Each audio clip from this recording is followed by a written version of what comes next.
ang makalumos, makalunod sa dagkong barko, dili ang tubig nga nagpalibot niini, kundi ang tubig nga nisulod niini.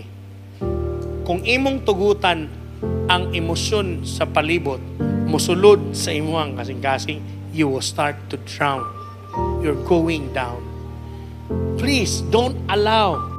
No, ayaw tuguti ang bisan unsa, kabalaka, kahadlok, kawaladon, kakapoy, problema nga makasulod ug makalunod sa imuha, dalha sa Ginoo ang tanan. Unsa man mga kabalaka nimo karon, unsa man mga kahadlok nimo, dalha sa Ginoo. Salig sa Ginoo, ay siguro na ana, di magyapon na masulbad.